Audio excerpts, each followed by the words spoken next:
আপনি দিনের বেলা উপরের দিকে তাকালে একটা সূর্য দেখবেন। এই সূর্যটা আকারে আকৃতিতে দেখতে মনে হয় যেন একটা ভাতের প্লেটের সমান, তাই না? আসলে কি এত ছোট না। বিজ্ঞান আমাদেরকে ধারণা দিয়েছে যে এই সূর্যটা এই পৃথিবীর চেয়ে 13 লক্ষ গুণ বড়। সুবহানাল্লাহ বলেন। কত বড়? 13 লক্ষ গুণ বড়। এই পৃথিবীর সাথে আরো 13 লক্ষটা পৃথিবী এই সমান জোড়া লাগান, যত বড় হবে সূর্যটা এত বড়। সুবহানাল্লাহ বলেন। প্রশ্ন হলো, এত বিশাল সূর্য দেখা যায় এত ছোট একটা ভাতের থালার সমান, ঘটনা কি? এত ছোট কেন দেখা যায় বলেন তো? অনেক উপরে, বলেন অনেক উপরে। প্রশ্ন হলো সূর্যটা কত উপরে আছে? বিজ্ঞান আমাদেরকে ধারণা দিয়েছে যে এই সূর্যটা এই জমিন থেকে 9,30,00,000 মাইল উপরে আছে। সুবহানাল্লাহ বলেন। কত উপরে বলেন? 9,30,00,000 মাইল। মুখে তো বলে ফেললাম, কল্পনা করা যায়? 9,30,00,000 মাইল উপরে সূর্য। আচ্ছা যাই হোক, এই সূর্যের দেশে যদি আপনি চলে গেলেন 9,30,00,000 মাইল উপরে, সেখানে গিয়ে কি আমাদের আসল বাড়ি জান্নাতের কোনো সন্ধান পাওয়া গেল? তাহলে আরো উপরে যেতে হবে। যেহেতু আল্লাহ বলেছেন উপরে আছে, তাহলে উপরে আরো উপরে যেতে হবে। চলেন উপরে যাই। সন্ধ্যাবেলা আপনি উপরের দিকে তাকান, দেখবেন যে মিটমিট করে জ্বলছে জোনাকি পোকার মতো। এগুলো কি? তারা। আচ্ছা ভাই বলেন তো দেখি, এই তারাগুলো আকারে আকৃতিতে এই জোনাকি পোকার সাইজ নাকি আরেকটু বড়? তারাগুলো কত বড়? তারাগুলো কত বড়? বিজ্ঞান বলছে যে আকাশের এক একটা নক্ষত্র, এক একটা তারা পৃথিবীর চেয়ে নয়, পৃথিবীর চেয়ে নয়, আকাশের এক একটা তারা সূর্যের চেয়ে লক্ষ কোটি গুণ বড়। এত বিশাল তারা দেখা যায় জোনাকি পোকার মতো। ঘটনা কি? আরো উপরে, বলেন আরো উপরে। প্রশ্ন হলো তারাগুলো কত উপরে আছে? তারাগুলো কত উপরে আছে?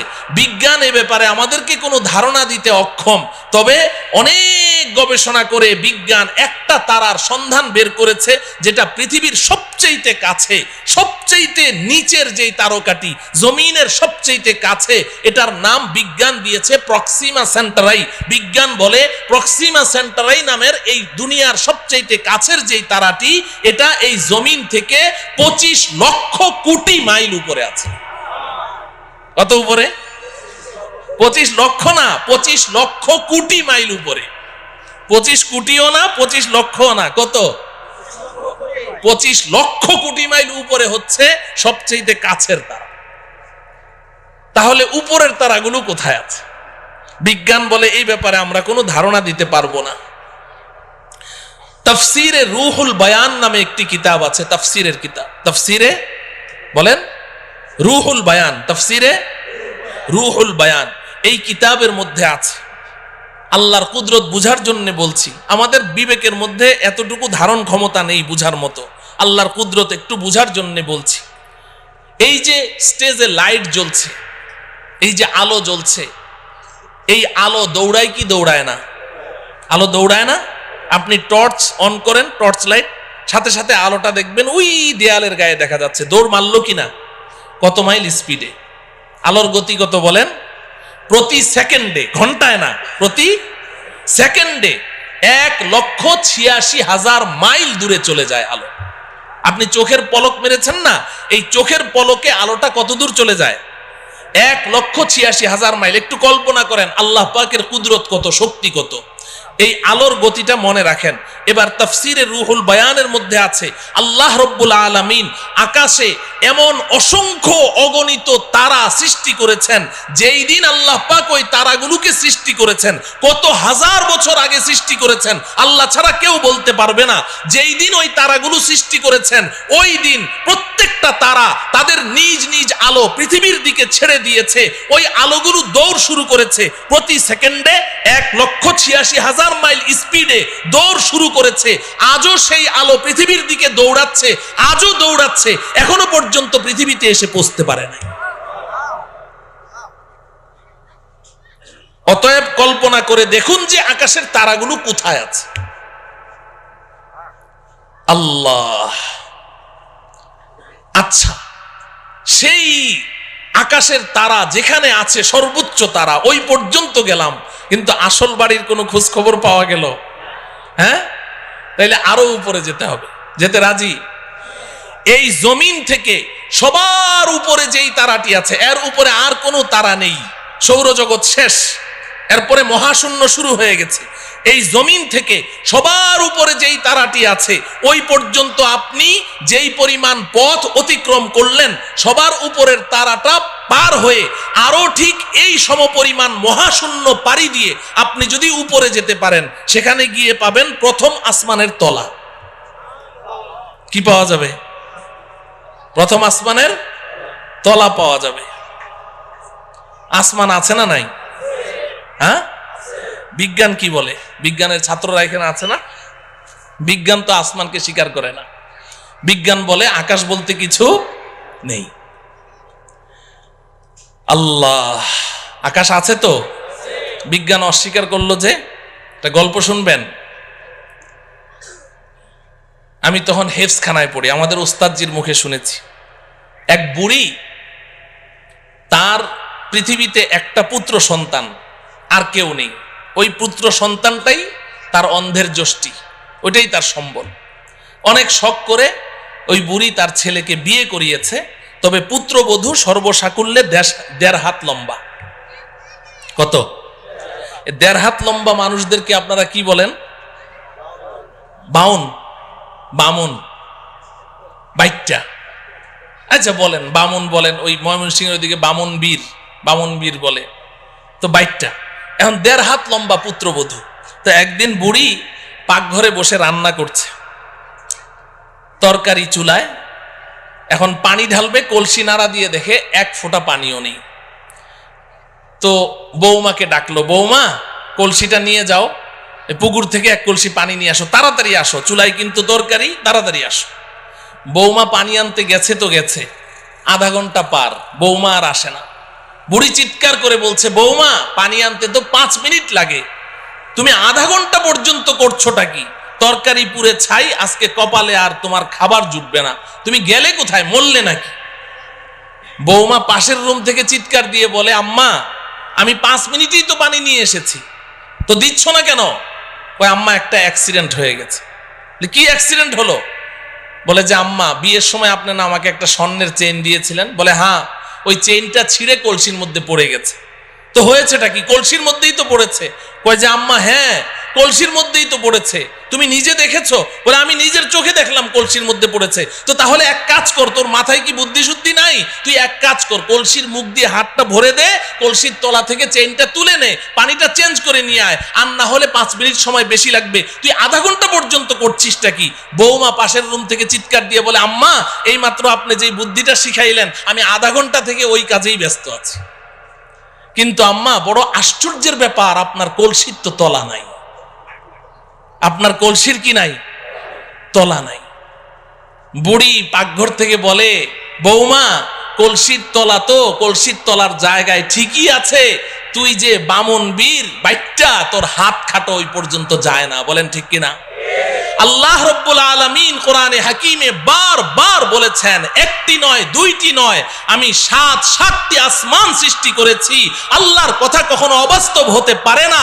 আসমান তো আসমানের জায়গায় আছে। যে সকল বিজ্ঞানীরা তারা এই আসমানের অস্তিত্বকে অস্বীকার করেছে, তারা তো বাইটটা বামন বীর, তাদের হাত খাটো ওই পর্যন্ত যায় না। এজন্য পৃথিবীর শ্রেষ্ঠ বিজ্ঞানী মুসলিম দার্শনিক, আপনারা সকলেই তার নাম শুনেছেন, মহাকবি আল্লামা ইকবাল রহমতুল্লাহ আলাইহি। নাম শুনেছেন? মহাকবি আল্লামা ইকবাল একজন শ্রেষ্ঠ দার্শনিক ছিলেন, শ্রেষ্ঠ বিজ্ঞানী ছিলেন। তিনি সারাটা জীবন বিজ্ঞানের পেছনে দৌড়িয়েছেন, অক্সফোর্ড ইউনিভার্সিটিতে পড়াশোনা করেছেন, ইহুদি খ্রিস্টানদের মাঝেই তিনি বেড়ে উঠেছেন, কিন্তু আল্লাহ পাক তার নসিবে হেদায়েত লিখে রেখেছেন, এজন্য তিনি নষ্ট হন নাই, বেলাইনে যান নাই। তিনি সারা জীবন বিজ্ঞানের পেছনে দৌড়িয়ে জীবনের শেষ মুহূর্তে এসে আত্মসমর্পণ করেছেন। সারেন্ডার করেছেন, তিনি স্বীকার করেছেন বিজ্ঞান মানেই হচ্ছে একটা ধোঁকা, বিজ্ঞান মানেই হচ্ছে একটা মরিচিকা। কারণ বিজ্ঞান সকালে এক থিওরি দেয়, বিকালে ওটাকে অস্বীকার করে যে না ওটা ঠিক নাই, আবার নতুন থিওরি দেয়, আবার পরের দিন ওটাকে অস্বীকার করে, আবার নতুন থিওরি দেয়। আমরা এক সময় শুনেছি যে বিজ্ঞান এক সময় জোরে সোরে দাবি করেছে যে সূর্য ঘুরে, পৃথিবী ঘুরে না, সূর্য ঘুরে, পৃথিবী ঘুরে না। এরপর মাঝখানে আরেক দল বিজ্ঞানী কিছুদিনের জন্য আবিষ্কার হলো, তারা এসে বলল যে না আগের বিজ্ঞানীদের থিওরি ভুল। বলে সঠিকটা কি? কয় যে পৃথিবী ঘুরে, সূর্য ঘুরে না। এখন বর্তমান দুনিয়ার সমস্ত বিজ্ঞানী প্রায় একমত, তারা বলে আগের দোনোদল বিজ্ঞানীদের থিওরি ভুল। বলে সঠিকটা কি? কয় যে সূর্যও ঘুরে, পৃথিবীও ঘুরে। বলে কি বলে না? এখন বর্তমান বিজ্ঞানের দাবি কি? সূর্যও ঘুরে, পৃথিবীও ঘুরে। আর কিছুদিন যদি বাঁচি তাহলে দেখবো আরেক দল বিজ্ঞানী আসবে, এসে বলবে আগের তিনোদল বিজ্ঞানীদের থিওরি ভুল। বলে তাহলে সঠিকটা কি? বলবে একটাও ঘুরে না। অসম্ভব কি? বলতে পারে। তো বিজ্ঞান মানেই হচ্ছে মরিচিকা, এক একবার এক এক থিওরি দেয়। তো আল্লামা ইকবাল রহমতুল্লাহি আলাইহি সারাটা জীবন বিজ্ঞানের পেছনে দৌড়ালেন, এরপরে অন্তিম মুহূর্তে এসে আত্মসমর্পণ করছেন। কোই कहता है नहीं है, कोई कहता है कि है, या खबर है या नहीं है तेरी दुनिया का वजूद। अब जुनू से काम लूंगा मैं रहे तहकीक में, अक्ल के पीछे बहुत ही वक्त जाया कर चुका, अक्ल के पीछे बहुत ही वक्त जाया कर चुका। আল্লামা ইকবাল বলেন রব্বুল আলামিন সারাটা জীবন তো বিজ্ঞানের পেছনে দৌড়ালাম, কিন্তু বিজ্ঞান আজকে এক থিওরি দেয়, কালকে এক থিওরি দেয়। একবার বলে সূর্য ঘুরে, একবার বলে পৃথিবী ঘুরে, একবার বলে দুটোটা ঘুরে, একবার বলে আসমান আছে, আরেকবার বলে আসমান নাই। আমি তো পাগল হয়ে যাওয়ার পালা রব্বুল আলামিন। আর আমি বিজ্ঞানের পেছনে দৌড়াতে চাই না। এখন আপনার কাছে জীবনের অন্তিম মুহূর্তে আমার একটাই দরখাস্ত, अब जुनू से काम लूंगा मैं रहे तहकीक में, अक्ल के पीछे बहुत ही वक्त जाया कर चुका। রব্বুল আলামিন এখন আর আমি বিজ্ঞানের মাধ্যমে কোনো জিনিস যাচাই করতে চাই না, এখন আমি আপনার কিতাব কোরআনের মাধ্যমে যাচাই করতে চাই। আপনি যেটা বলবেন ওটাকেই বিশ্বাস করতে চাই, এবং আপনি আমাকে ওই বিজ্ঞানীদের দল থেকে বের করে ওই সমস্ত বান্দাদের অন্তর্ভুক্ত করে দেন যেই বান্দাদেরকে দুনিয়ার মানুষ আপনার পাগল মনে করে, আমাকে ওই পাগলদের অন্তর্ভুক্ত করে দেন। আসমান আছে না নাই? গেলাম প্রথম আসমানের তলা, মনে আছে তো? তো প্রথম আসমানের তলা পর্যন্ত না গেলাম, কিন্তু আসল বাড়ি জান্নাতের কোনো খোঁজ খবর পাওয়া গেল? আরো উপরে যাওয়া লাগবে। এই জমিন থেকে প্রথম আসমানের তলা পর্যন্ত যতটুকু পথ আপনি পাড়ি দিয়েছেন, ভালো করে বুঝেন, এই জমিন থেকে প্রথম আসমানের তলা পর্যন্ত যতটুকু পথ পাড়ি দিয়েছেন, প্রথম আসমানটা মোটাও এই পরিমাণ। সুবহানাল্লাহ বলেন। প্রথম আসমানটা মোটাও এই পরিমাণ। এরপর প্রথম আসমান থেকে দ্বিতীয় আসমানের দূরত্ব এই পরিমাণ, দ্বিতীয় আসমানটাও মোটা এই পরিমাণ। এইভাবে আপনি উপরের দিকে যেতে থাকেন, তৃতীয় আসমান আবার মহাশূন্য, চতুর্থ আসমান আবার মহাশূন্য, পঞ্চম আসমান আবার মহাশূন্য, ষষ্ঠ আসমান আবার মহাশূন্য, সপ্তম আসমান। এই জমিন থেকে সপ্তম আসমানের ছাদ পর্যন্ত যতটুকু পথ আপনি অতিক্রম করেছেন, সপ্তম আসমান পার হয়ে আরো ঠিক এই সমপরিমাণ মহাশূন্য পাড়ি দিয়ে আপনি যদি উপরে যেতে পারেন, সেখানে গিয়ে পাবেন সিদরাতুল মুনতাহা। কি পাওয়া যাবে? সবাই আমার সাথে বলেন সিদরাতুল মুনতাহা। সিদরাতুল মুনতাহা এই নামটা মনে রাখতে হবে, বাড়ির ঠিকানা তো সিদরাতুল মুনতাহা। এবার আল্লাহ রব্বুল আলামিন আমার আপনার আসল বাড়ি, আমার আপনার আব্বা আম্মার বাড়ি, আমাদের পৈতৃক সম্পত্তি জান্নাতের ঠিকানা বলে দিচ্ছেন। ইনদা সিদরাতিল মুনতাহা ইনদাহা জান্নাতুল মাওয়া। এই দুনিয়ার মুসলমান শুনে রাখো, আমি তোমাদের জন্য, আমার ইমানদার পরহেজগার বান্দাবান্দীদের জন্য আমি যেই বিশাল জান্নাত তৈরি করেছি, এই জান্নাতটা আমি আল্লাহ সিদরাতুল মুনতাহার নিকটে তৈরি করে রেখেছি। কোথায়? সিদরাতুল মুনতাহা। বলেন, সবাই বলেন সিদরাতুল মুনতাহা। বাড়ির ঠিকানা জানা লাগবে না, বাড়ির এলাকার নাম জানতে হবে। আমাদের বাড়ির এলাকার নাম কি? সিদরাতুল মুনতাহা। আল্লাহ রাব্বুল আলামিন বলছেন ওই সিদরাতুল মুনতাহার নিকটে আমি আল্লাহ জান্নাত নামের বাড়ি তৈরি করে রেখেছি। মুহতারাম হাজরিন, আমাদের দেশের কিছু নষ্ট ভ্রষ্ট নাস্তিক দাবিদার কিছু ছেলেরা, এরা এই মাঝে মধ্যে উল্টাপাল্টা কিছু বকাবকি করে কোরআন হাদিস ইসলাম ঈমান সম্পর্কে, আল্লাহ রসুল সম্পর্কে। এই ভ্রষ্ট নষ্ট ছেলেগুলো তারা বলে জান্নাত বলতে কিচ্ছু নাই। জান্নাত আছে না নাই? এখন ওরা জান্নাতকে অস্বীকার করে কেন জিজ্ঞাসা করেন, বলবে যে আমাদের নাস্তিকদের একটা থিওরি আছে, যা চোখে দেখি না তা বিশ্বাস করি না। নাস্তিকরা যা চোখে দেখে না তা বিশ্বাস করে না, এটা ওদের দাবি। তো বলে যে আমরা পৃথিবীর উত্তর থেকে দক্ষিণ মেরু, পূর্ব থেকে পশ্চিমে, উপরে যেতে যেতে চাঁদের দেশ মঙ্গল গ্রহ সবই তো ঘুরলাম, কই জান্নাত তো কিছুই দেখলাম না, এই জন্য জান্নাত বলতে কিচ্ছু নেই। নাউজুবিল্লাহ বলেন। আচ্ছা বলেন, জান্নাতটা কোন জায়গায় আছে? সিদরাতুল মুনতাহা। সিদরাতুল মুনতাহা কোথায় আছে বুঝলেন তো? তো এখন এই নাস্তিকগুলো এই ঢাকার শাহবাগ চত্বরে বসে বসে ওখান থেকে বুঝি সিদরাতুল মুনতাহা দেখা যাবে?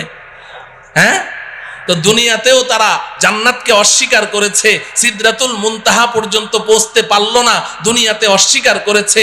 আখিরাতেও তারা জান্নাতের কোনো ঘ্রাণও পাবে না। আমরা ইনশাআল্লাহ দুনিয়াতে যেহেতু আমরা বিশ্বাস করেছি, আমাদের জান্নাতের বাড়ির সন্ধান লাভ করেছি, আল্লাহর কথা বিশ্বাস করেছি, রাসূলের কথা বিশ্বাস করেছি, আব্বাজান হযরতে আদমের কথা বিশ্বাস করেছি, ইনশাআল্লাহ পরকালে আমরা আমাদের আসল বাড়ি জান্নাতের মালিক হবই হব ইনশাআল্লাহ। আল্লাহ রাব্বুল আলামিন আমাদের সবাইকে আমাদের আসল বাড়ি পর্যন্ত অতি নিরাপদে পৌঁছার তৌফিক দান করুন। তো বাড়ির সন্ধান তো পাইলাম, কোথায় আছে? এখন প্রশ্ন হলো যাব কেমনে? ঠিক কিনা? হ্যাঁ, যাব কেমনে? যাব কেমনে? এতক্ষণ পর্যন্ত ওয়াজ খুব মজা লেগেছে, কারণ এতক্ষণ গল্প করলাম। তো এখন থেকে ওয়াজটা একটু তিতা তিতা লাগবে, শুনবেন তো? হ্যাঁ, আসল ওয়াজ এখন থেকে শুরু। এতক্ষণ কিন্তু ওয়াজ ছিল না, এতক্ষণ গল্প গুজব করলাম, সময় কাটাইলাম। আসল ওয়াজ এখন থেকে। যাব কেমনে, এটার না দরকার, ঠিক কিনা বলেন? আচ্ছা বলেন, নিচ থেকে উপরের দিকে উঠার পদ্ধতি কি? আপনি যদি একটা কুয়ার নিচে পড়ে গেছেন, এখন আপনি উঠতে চান উপরে, হাউমাউ করে চিৎকার করছেন, ভাইরে আমারে উঠাও রে, মল্লাম রে, গেলাম রে। এখন আপনাকে এই কুয়ার নিচ থেকে ওই গর্তের ভিতর থেকে যদি উপরে তুলতে হয়, 4 কাজ করতে হবে। কয় কাজ বলেন? 1 নম্বর, উপর থেকে একটা রশি ছাড়তে হবে, ঠিক না? মুখস্থ করেন। 1 নম্বর কি? 2 নম্বর হলো রশিটা শক্ত হওয়া লাগবে, ঢিলা ঢালা হলে ছিঁড়ে যাবে। 3 নম্বর হলো যখন রশিটা উপর থেকে ছাড়া হলো, নিচ থেকে ওই রশিটা শক্ত করে চেপে ধরতে হবে, ঠিক কিনা? যদি আপনি সত্যিকারেই উপরে উঠতে চান তাহলে কি করতে হবে? চেপে ধরতে হবে। যদি গাউরা টাইপের হয়, কারণ আমি রশি টসি ধরুম না, উপরে উঠুম, ও কিয়ামত পর্যন্ত উঠতে পারবে নাকি? রশি ধরা লাগবে, ধরতে হবে। 4 নম্বর শর্ত হলো যখন রশিটা আপনি চেপে ধরেছেন, এখন উপর থেকে যারা রশি ছেড়েছে দয়া মায়া করে রশিটা ধরে টান মারতে হবে, তাইলে আপনি উপরে উঠে যাবেন, ঠিক কিনা? এই কথাটুকু যখন বুঝে আসলো, এবার আসেন, আমরাও তো আমাদের আসল বাড়ি জান্নাত থেকে অনেক নিচে পড়ে গেছি, অনেক নিচে। কত নিচে এটা কল্পনাও করতে পারবো না, শুনলাম খালি এতক্ষণ ঠিকই। তা আমরা যে নিচে পড়ে গেছি, এখন যদি আমরাও আমাদের আসল বাড়ি জান্নাত পর্যন্ত উপরে উঠতে চাই, তাহলে জান্নাতের মালিক আল্লাহ রাব্বুল আলামিন দয়া মায়া করে আমাদের কাছে একটা রশি ছাড়তে হবে। কি ছাড়তে হবে বলেন? রশি ছাড়তে হবে। রশিটা বড় মজবুত হওয়া লাগবে, আমাদের সকলকে ওই রশি চেপে ধরা লাগবে। এবার আল্লাহ পাক যদি দয়া করে টান মারেন, তো সোজা আমরা আমাদের আসল বাড়ি জান্নাতে পৌঁছে যাব। আপনি বলবেন, হুজুর এটা কি বললেন, আগ্রম বাগ্রম কথা, কিছুই বুঝলাম না। এই কথাটাই আল্লাহ রাব্বুল আলামিন সূরা আলে ইমরানের 103 নম্বর আয়াতে বলেছেন। সুবহানাল্লাহ বলেন। সূরার নাম কি? আলে ইমরান। বলেন সূরার নাম কি? আলে ইমরান। আয়াত নম্বর কত? 103। মনে রাখবেন, সূরা আলে ইমরান। সবাই বলেন সূরা আলে ইমরান, আয়াত নাম্বার 103। আল্লাহ পাক বলছেন, ওয়াতাসিমু বিহাবলিল্লাহি জামিআন ওয়া লা তাফাররাকু। এই দুনিয়ার মানুষ, শক্ত করে ধরো। ইতাসিমু, আল ইতিসাম মজবুতি কে সাথ পাকড়না, শুধু ধরা না। ধরার আরবি ইতিসাম না, ধরার আরবি হলো আখাযা ইয়াখুযু, আখযান মানে ধরা। আল্লাহ পাক খুজু বলেননি, ইতাসিমু বলেছেন, শক্ত করে ধরো। বিহাবলিল্লাহ, আল্লাহর রশি। সুবহানাল্লাহ বলেন। হাবলুল্লাহ মানে কি? আল্লাহর রশি। হাবলুল্লাহ মানে কি? আল্লাহ বলছেন ইতাসিমু বিহাবলিল্লাহ, আল্লাহর রশি ধরো, জামিআন, সবাই মিলে ধরো, একজন দুইজন না, এই রশি ছিঁড়ার কোনো সম্ভাবনাই নাই, সবাই মিলে ধরো। ওয়ালা তাফাররাকু, আল্লাহর রশি ধরতে গিয়ে আপোষের মধ্যে বিচ্ছিন্ন হয়ে যেও না। সুবহানাল্লাহ বলেন। বুঝে থাকলে বলেন, সূরা আলে ইমরানের 103 নম্বর আয়াতে আল্লাহ পাক আমাদের সবাইকে কি ধরতে বলেছেন? কার রশি? কার রশি? সবাই বলেন কার রশি? আল্লাহর রশি ধরতে বলেছেন। তো ধরতে রাজি আছি তো? এখন প্রশ্ন হলো, আল্লাহ তো রশি ধরতে বলেছেন, রশিটা ছাড়লো কে? ছাড়লেন কে? রশিটাকে শক্ত বানাইলো কে? রশি ধরে টান মারবে কে? আমাদের কাজ কি? কথা বলে না। ধরা আমাদের কয় কাজ? বাকি 3 কাজ কার? ওই 3 কাজের ওয়াজের দরকার নেই, ওটা তো আল্লাহর কাজ। আমাদের কাজ কয়টা? তাইলে এখন প্রশ্ন হলো, ধরবো কেমনে? এই আমার ওয়াজ শেষ, রশিটা কি বাড়িতে যাইতে হবে না? ধরবো কেমনে? ধরার সিস্টেম লাগবে কি লাগবে না? নাকি সব ধরা একরকম, যে যেমনি চাই এমনি ধরলে হবে? না, এমনি ধরলে হবে না। আমি এক বক্তার ওয়াজ শুনেছিলাম ছোটবেলায়, গান শিখায়, গানের ওস্তাদ, বুড়া চিকনা চাকনা, আর ছেলে হইলো একেবারে নওজোয়ান তাগড়া। ও বলে ব্যান্ড সঙ্গীত শিল্পী হবে। ব্যান্ড সঙ্গীত কি জিনিস এটা যুবকদেরকে তো বুঝাইতে হবে না, বুড়ারা তো বুঝবেই না, ভ্যা ভ্যা করে চিল্লায় যে ব্যান্ড সঙ্গীত। এখন ওই ব্যান্ড সঙ্গীত শিল্পী হবে। এখন ওই বুড়া ওরে যতই গান শিখায়, ওই জোয়ানের গলা হইলো একটা বুড়া বকরির গলা, ফাটা বাস, ওটা দিয়ে কোনো গান বের হয় না। তো একদিন ওই উস্তাদের মন টন খারাপ, ছাত্র কয়, উস্তাদ মন খারাপ কে? কয় যে তুই আমার সুরটা একটু ধরতে পারলি না, এই জন্য আমার মন খারাপ। কি করতে পারলি না? সুরটা একটু ধরতে পারলি না। এখন ছাত্রটা ছিল আমার মতো একটু বোকা শোকা, ও চিন্তা করে যে স্যারের সুরটা ধরতে হবে, তো এইটা স্যার আগে বললো না আজকে বলছে, তো অনেক চিন্তা ভাবনা করলো যে সুর কেমনে ধরা যায়। পরে ওর মাথায় বুদ্ধি আসলো, আরে সুর তো স্যারের গলা দিয়ে বাইর হয়। ও উঠে স্যারের গলা একদম সজোরে চিপে ধরেছে, এমন জোরে চেপে ধরলো, ধরে বলে যে স্যার আজকে 6টা মাস আপনি এত কষ্ট করলেন, আপনি প্রথম দিন বলতেন আমি প্রথম দিনই ধরে ফেলতাম। এখন আজকে আমি ধরেছি, আমি আর আজকে সুর ছাড়ছি না, আপনার যতক্ষণ মন ভালো না হবে আমি সুর ছাড়বো না। স্যারের জিহ্বা এতখানি বের হয়ে গেছে। এখন স্যার তো কথাবার্তা বলতে পারে না। এখন স্যার যত ও আ করে বুঝাইতে চেষ্টা করে যে বেটা সুর ধরার সিস্টেম তো এটা না, তুই সিস্টেম লস করেছিস, কিন্তু কথা তো বলতে পারে না, ও আ করে। তো ওই ছেলে মনে করেছে জুইত মতো ধরা হয় নাই, ও আরো শক্তি দিয়ে চেপে ধরেছে, তো 10 মিনিটের মধ্যে স্পট ডেড, ওখানেই শেষ। এটা বুঝি সুর ধরার সিস্টেম? কথা বলে না। তাহলে ধরায় ধরায় বেশ কম আছে, ধরায় ধরায় বেশ কম আছে। তো এখন আল্লাহ রব্বুল আলামিন তো বললেন যে আমার রশিটা চেপে ধর। 1 নম্বর হইল রশি চিনতে হবে, নাকি রশি চিনা লাগবে না? 2 নম্বর হলো রশি ধরার সিস্টেম জানতে হবে। কয়টা কথা? 2টা কথা। 1 নম্বর হলো রশি চিনতে হবে, বলেন 1 নম্বর কি? 2 নম্বর কি? রশি ধরার সিস্টেম, নাকি চিনা লাগবে না? রশি চিনা লাগবে। আমাদের দেশের কিছু ভাই তো রশি চিনতে ভুল করে ফেলেছে। এই বেচারারা সূরা আলে ইমরানের 103 নম্বর আয়াত পড়ে এখন পেরেশান, আল্লাহর রশি কোথায় পাওয়া যায়। কারণ রশি না ধরলে তো আর বাড়িতে যাওয়া লাগবে না, রশি তো ধরাই লাগবে। এখন খুঁজতে খুঁজতে অস্থির, কোথায় রশি পাওয়া যায়, কোথায় তো রশি নাই। পরে চিন্তা করলো যে কোরআন নাজেল হয়েছে মক্কায়, আচ্ছা ওখানে যাই। হজ করতে গেছে, মক্কা মদিনা পুরা ঘুরে আসলো, কেউ রশি চিনে না। দেশে আসার পরে মন টন খারাপ, রশি ধরতে পারলাম না, তাইলে তো আর জান্নাতের বাড়িতে যাওয়া হবে না। পরে দেখে সর্বনাশ, এই পাশের জেলায় ফরিদপুর গেলেই তো রশি পাওয়া যায়। কোথায়? কথা বলে না। আছে না নাই? কয়টা? কয়টা?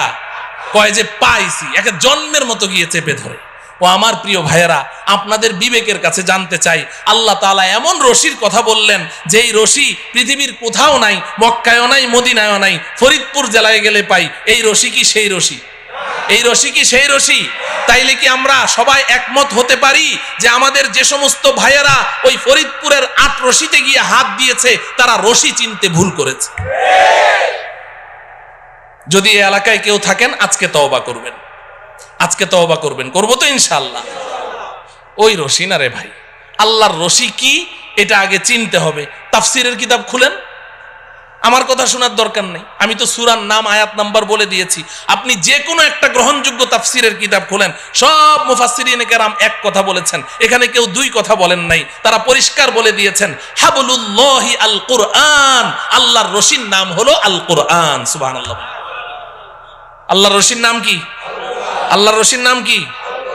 তাইলে রশিটা কি আল্লাহ ছেড়েছেন না এখনো ছাড়েন নাই? হ্যাঁ ছেড়েছেন। এখন কি করা লাগবে আমাদের? ধরা লাগবে। তাইলে এখন শেষ ওয়াজ হইল ধরবো কেমনে, ঠিক কিনা? শেষ ওয়াজ কি, ধরবো কেমনে? আচ্ছা দেখেন, এই যে আমার সামনে রশি আছে, এই যে রশি ধরলাম, এই যে দেখেন রশি ধরলাম, তো আঙ্গুল লাগে কয়টা? হ্যাঁ, কেউ যদি বলে যে আমি 5 আঙ্গুল দিয়ে ধরুম না, 4 আঙ্গুল দিয়ে ধরুম, তো ঝুলে থাকতে পারবে? টান মারলে ঝুলতে পারবে? 2 আঙ্গুল দিয়ে ধরলে? 5 আঙ্গুল দিয়ে যদি ধরি, এবার মাইকম্যানকে বলেন রশি টান দিবে, রশি ছিড়বে, আমার হাত ছুটবে না, ঠিক কিনা? তাইলে শক্ত করে ধরতে হইলে আঙ্গুল লাগে কয়টা? আল্লাহর রশি ধরতেও আঙ্গুল লাগবে 5টা। সুবহানাল্লাহ বলেন। এখন আমি এই 5টা আঙ্গুলের নাম বলবো, সবাই মুখস্থ করবেন। বাকি 5 আঙ্গুলের ওয়াজ আর করা আজকে হবে না, পাশেই তো থাকি, আরেকবার আসমনি যদি আল্লাহ তৌফিক দেয়। 5 আঙ্গুলের ওয়াজ, এক একটা আঙ্গুলের ওয়াজ 1 ঘন্টা করে কমপক্ষে লাগবে, তাইলে না 5 আঙ্গুলের ওয়াজ করা যাবে, ঠিক কিনা? তো এখন 5টা আঙ্গুলের নাম আগে মুখস্থ করেন। আমি সংক্ষিপ্ত একটা এক্সরে রিপোর্ট দিয়ে যাই যে আঙ্গুলগুলো সুস্থ আছে কিনা, ধরা আছে কিনা। হ্যাঁ, মাঝে মধ্যে এক্সরে রিপোর্টটা বাইর করে দেখবেন, দেখবেন তো ইনশাল্লাহ। আল্লাহর রশি ধরার 1 নম্বর আঙ্গুলের নাম হলো ঈমান। বলেন, সবাই বলেন। 1 নম্বর আঙ্গুলের নাম কি? ঈমান। 2 নম্বর আঙ্গুলের নাম ইবাদত। সবাই বলেন, ইবাদত, ইবাদত। 3 নম্বর আঙ্গুলের নাম মুআমালা। আমি পরে অর্থ বলে দিব, এখন না বুঝেই মুখস্থ করেন। মুআমালা, মুআমালা, মুআমালা। 4 নম্বর মুআশারা, মুআশারা, মুআশারা। 5 নম্বর আখলাক, আখলাক, আখলাক। কয়টা হলো? 5টা। আবার বলি, 1 নম্বর কি? সবাই বলেন, ঈমান। 2 নম্বর ইবাদত, বলেন। 3 নম্বর মুআমালা, মুআমালা বলবেন না, মুআমালা, মুআমালা। 4 নম্বর মুআশারা, মুআশারা। 5 নম্বর আখলাক। কয়টা হলো? এই 5টা আঙ্গুল লাগবে, এই 5টা আঙ্গুল লাগবে। আপনারা সবাই শিক্ষিত মানুষ, সমজদার মানুষ, আপনারা বুঝে ফেলেছেন যে এই আঙ্গুল সেই আঙ্গুল না, ঠিক কিনা? রক্ত মাংসের আঙ্গুল না। তার মানে কি? এই যে 5টা কথা বললাম, ইসলাম এই 5টা সেক্টরে বিভক্ত। এই 5-এর বাইরে আর ইসলাম নাই। আমাকে, আপনাকে, প্রত্যেককে এই 5ও সেক্টরে খাঁটি মুসলিম হতে হবে। তাহলে 5টা আঙ্গুল সহি শুদ্ধ আছে, আল্লাহর রশি ধরা আছে। এবার অপেক্ষায় থাকেন, আল্লাহ টান মারবে, ঝুলে থাকবেন, তো সোজা আসল বাড়ি জান্নাতে পৌঁছে যাবে। এই 5টা আঙ্গুল সুস্থ সবল রাখবো তো ইনশাআল্লাহ। 1 নম্বর আঙ্গুলের নাম কি? ঈমান। বলবেন যে হুজুর, ঈমান তো সবাই জানি, সময়ও যেহেতু শেষ, ঈমানের ওয়াজ তো দরকার নাই, নামাজ রোজা না পড়তে পারি, কিন্তু ঈমানটা তো পাক্কা, অতএব ঈমানের ওয়াজের দরকার নাই। না আছে? হ্যাঁ, ঈমানের ওয়াজের দরকার আছে, খুব বেশি ঈমানের ওয়াজের দরকার। ঈমানের ওয়াজ বেশি করে করা দরকার। বর্তমান দুনিয়ার মুসলমানরা ঈমানের ব্যাপারে ধোকার মধ্যে আছে। ঈমানের ব্যাপারে কি আছে? ধোকার মধ্যে আছে। ঈমানের ওয়াজ বেশি করে করতে হবে, ঈমান বুঝতে হবে। আমরা মুখে মুখে তো কত কথাই বলি। আমাদের বাংলাদেশের অধিকাংশ মুসলমান, এরা মনে করে ঈমান মানে আল্লাহকে বিশ্বাস, স্রষ্টাকে বিশ্বাস করা। এরা মনে করে ঈমান মানে নবীজি সাল্লাল্লাহু আলাইহি সাল্লামকে বিশ্বাস করা।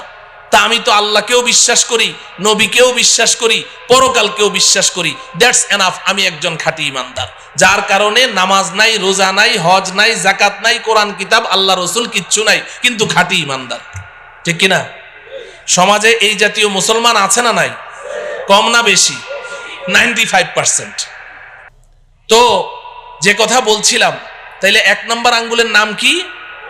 সব ক্ষমতা কার হাতে? সব ক্ষমতা কার হাতে? নাকি জনগণের হাতে? সব ক্ষমতার উৎস কে? জনগণ না আল্লাহ? আল্লাহ। সব ক্ষমতা কার হাতে?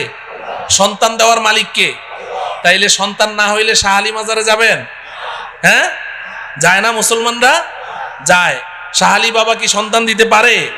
আপনি সন্তানও হারা, আর শাহ আলী বাবার কাছে গিয়ে যখন বলবেন যে একটা সন্তান চাই, তখন হইবেন ঈমান হারা। সন্তানও পাইলেন না, ঈমানও পাইলেন না, কট্টর একটা কাফের হয়ে বের হইলেন, আমও গেল, ছালাও গেল। কথা বুঝে আসছে? তাইলে পীরের কাছে চাওয়া যাবে? জিন্দা পীরের কাছে চাওয়া যাবে? মুর্দা পীরের কাছে চাওয়া যাবে না। সব চাইতে হবে কার কাছে? আল্লাহ পাকের কাছে। আল্লাহ আমাদের ঈমানকে মজবুত রাখার তৌফিক দান করেন। 2 নাম্বার কি? 2 নম্বর আঙ্গুল কি? ইবাদত। ইবাদত নামাজ কি? কথা বলে না। রোজা কি? যাকাত কি? হজ কি? ইবাদত। কোরআন তেলাওয়াত, জিকির আজকার, দান খয়রাত সব মিলে আঙ্গুল কয়টা? এটা বুঝেন, ভালো করে বুঝেন, খুব বুঝেন।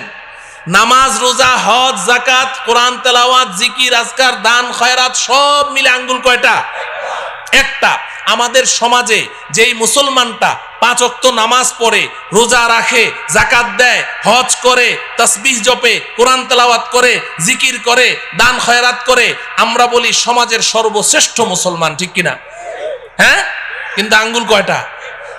এই 1 নম্বর ইমানের আঙ্গুল আর 2 নম্বর ইবাদতের আঙ্গুল নিয়ে যেই মুসলমান আছে তাকেই আমরা সার্টিফিকেট দিয়ে দিচ্ছি সে একেবারে শ্রেষ্ঠ মুসলমান, বাকি 3 আঙ্গুলের খবর নেই। এই কারণে আজকে সমাজের অনেক মুসলমান এমন আছে নামাজ পড়তে পড়তে মাথার মধ্যে ঘা ফেলে দিয়েছে, বাজারে গিয়ে ভেজাল মাল বিক্রি করছে,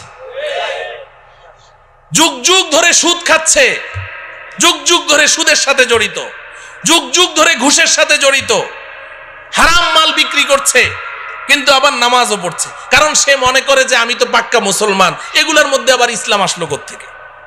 মুআমালা ঠিক নাই, আছে না নাই? হ্যাঁ মুহতারাম হাজিরিন, তাইলে ইবাদতের মধ্যে সর্বশ্রেষ্ঠ ইবাদতের নাম কি? কথা বলে না। নামাজ না পড়লে ঈমান থাকে? বলে যে হুজুর নামাজ না পড়লে কি হবে, আমার ঈমান ঠিক আছে। আগে তো হাসতে হাসতে বলতো, এখন সিরিয়াসলি বলে যে হুজুর নামাজ না পড়লে কি হবে, আমার ঈমান ঠিক আছে। নামাজ না পড়লে ঈমান ঠিক থাকে না তো ভাই।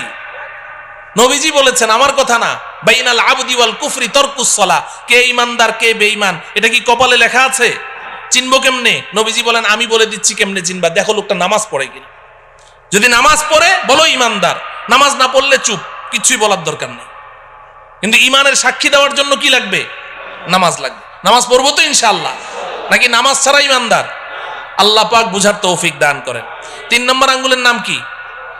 মুআমালা। মুআমালা 3 নম্বর আঙ্গুল কি? মুআমালা মানে লেনদেন। মুআমালা মানে কি? ও আমার প্রিয় ভাইয়েরা খুব বুঝেন, এখানে আমাদের সমস্যা আছে। নামাজ রোজা যাই করি কিন্তু লেনদেন ঠিক নাই। মুসলমানদের লেনদেন কি নাই? ঠিক নাই। বেচা কেনা, ঋণ দেওয়া, ঋণ পরিশোধ করা, বিবাহ শাদী, সামাজিক আচার আচরণ, অনেক কিছুর মধ্যে আমাদের লেনদেন কি নাই? ঠিক নাই। ইবাদত আল্লাহর হক। ইবাদত কার হক? লেনদেন কার হক? বান্দার হক। বলেন কার হক? বান্দার হক। আমি ইবাদতের মধ্যে কোনো ত্রুটি করেছি, আল্লাহর কাছে ক্ষমা চাই। আল্লাহ, আপনার সাথে আমার মুআমালা ঠিক নাই, নামাজে আমার ত্রুটি হয়েছে, রোজায় ত্রুটি হয়েছে। আল্লাহ বড় মেহেরবান, কান্নাকাটি করেন, ক্ষমা চান, আল্লাহ মাফ করে দিবেন। কিন্তু আপনি মুআমালা ঠিক করেন নাই। আপনি কোনো বান্দার হক আপনি অন্যায়ভাবে আপনি নষ্ট করেছেন। 10টা টাকা তার ইচ্ছার বাইরে জবরদস্তি তার কাছ থেকে আপনি নিয়েছেন। আপনি সারা জীবন সেজদায় পড়ে থাকেন, সারা জীবন সেজদায় পড়ে থাকেন, আল্লাহর কাছে কান্নাকাটি করেন, আল্লাহ আপনাকে মাফ করবে না। কেন মাফ করবে? আপনি অন্যায় কি আল্লাহর সাথে করেছেন না বান্দার সাথে? তাহলে আপনি যার সাথে অন্যায় করেছেন তার কাছে না মাপ চাইবেন? কথা বুঝে আসে? খবরদার, খবরদার, মুআমালা ঠিক করতে হবে, লেনদেন ঠিক করতে হবে। হাসরের ময়দানে অনেক নামাজ, রোজা, হজ, যাকাত, কোরআন তেলাওয়াত, তাসবিহ, তাহলিল, জিকির, আজকার, নফল রোজা, নফল দান খয়রাত, অনেক একদম ইবাদতের আমলের পাহাড় নিয়ে উঠবে, পাহাড় নিয়ে। অন্যরা এভাবে তাকিয়ে থাকবে, বাপরে বাপ এত আমল করেছে, এত নেকি, এত সওয়াব, সবাই এভাবে তাকিয়ে থাকবে। এমন ব্যক্তি উঠবে, কিন্তু হাসরের ময়দানে পাওনাদারদের ঋণ পরিশোধ করতে করতে ওর নেকি সব খালি হয়ে যাবে, তাকে আল্লাহ পাক জাহান্নামে নিক্ষেপ করবে। পরিষ্কার হাদিস, পরিষ্কার হাদিস। পাওনাদাররা ওই সময় দাঁড়িয়ে যাবে, দুনিয়াতে খুব বাবুগিরি করেছেন, খুব বেটাগিরি করেছেন, মাস্তান, সন্ত্রাস, খুব পাওয়ার, মানুষের জমি জমা কুক্ষিগত করেছেন, ভূমিদস্যু, ভূমিখোর, সন্ত্রাসী করে করে মানুষের টাকা পয়সা মেরে খেয়েছেন, অনেক শক্তি, অনেক ক্ষমতা। কিন্তু ভাই আল্লাহ পাকের সামনে গিয়ে আপনাকে দাঁড়াতে হবে, এটা মাথায় রাখেন। যখন আল্লাহ পাকের আদালতের কাঠগড়ায় দাঁড়াবেন তখন আপনার কি অবস্থা হবে? নবীজি সাল্লাল্লাহু আলাইহি সাল্লাম সাহাবায়ে কেরামকে প্রশ্ন করেছেন, এই বলো তো দেখি সবচেয়ে বড় মিসকিন কে? সবচেয়ে বড় মিসকিন কে? তো সাহাবায়ে কেরাম বললেন, ইয়া রাসূলুল্লাহ, এক লোকমা দুই লোকমা খাবারের জন্য মানুষের দাঁড়ে দাঁড়ে ঘুরে, ওই তো সবচেয়ে বড় মিসকিন। নবীজি বললেন না, বরং সবচেয়ে বড় মিসকিন হলো ওই ব্যক্তি যে হাসরের ময়দানে পাহাড় সমপরিমাণ নেকি নিয়ে উপস্থিত হবে। আল্লাহ পাক তার জন্য জান্নাতের ফায়সালা করবেন। সে যখন জান্নাতের দিকে রওনা করবে, পেছন থেকে একজন দাঁড়িয়ে বলবে, রব্বুল আলামিন, লোকটা কই যায়? আল্লাহ বলবেন, ওর জান্নাত দিয়ে দিয়েছি, দেখো না কি পরিমাণ নেকি নিয়ে আসছে। আল্লাহ একটু দাঁড়াইতে বলেন, কি সমস্যাটা কি? দুনিয়াতে আমি ওর কাছে 5 লাখ টাকা পাইতাম, দেয় নাকি? তাই নাকি? এদিকে আস, এদিকে আস। এই ধরা খায় গেল। ও 5 লাখ টাকা পাইতো? বলে হ্যাঁ। দাও, টাকা দাও। আল্লাহ টাকা দেবো কোথেকে? এখানে টাকা পাবো কোথায়? এখানে তো টাকার লেনদেন নাই। বলে কিসের? বলে নেকির লেনদেন হয়, 5 লাখ টাকার নেকি দিয়ে দাও। তো ওর ওখান থেকে 5 লাখ টাকার নেকি দিয়ে দিবে। তো একজন পাওনাদার যারা নাকি মানুষের টাকা নিয়ে মাইরা খায়, এরা কি একজনের টাকা মেরে খায় খালি, নাকি এটা তার অভ্যাস? তো যখন এক পাওনাদারে পেয়ে গেল নেকি 5 লাখ টাকার, বাকি পাওনাদাররা কয়, বাহ চমৎকার, তো এখন সব দাঁড়ায় যাবে। আল্লাহ আমি পাইতাম 1 লাখ, আল্লাহ আমি 2 লাখ, আল্লাহ আমি 10 টাকা, আমি 20 টাকা, সব দাঁড়ায় যাবে। আল্লাহ বলবেন, দাও দাও। এই নেকি পরিশোধ করবে, ওই ঋণ পরিশোধ করতে করতে এক পর্যায়ে তার নেকি শেষ হয়ে যাবে। নবীজি বলেন, পাওনাদারদের সিরিয়াল এখনো রয়ে গেছে, নেকি শেষ। এবার আল্লাহ রব্বুল আলামিন বলবেন, দাও। আল্লাহ শেষ, দিব কোত্থেকে? ও আচ্ছা নাই, তো এক কাজ করো, তোমরা যে যত টাকা পাও ওই অত টাকার গুনাহ ওর আমল নামায় দিয়ে দাও। নাউজুবিল্লাহ বলেন। ও আমার প্রিয় ভাইয়েরা, বুঝেন, বুঝতে চেষ্টা করেন। এগুলো কোনো আরব্য উপন্যাসের কথা বলছি না, গল্প কাহিনী বলছি না, এটা হাদিসের কথা বলছি, রাসূলের কথা বলছি। কোনো উপায় থাকবে না, এখনো ঠিক করেন লেনদেন, এখনো ঠিক করেন।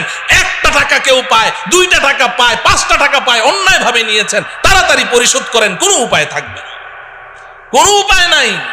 এখানে কারো সুপারিশ চলবে না, দেওয়াই লাগবে, না হলে জাহান্নাম।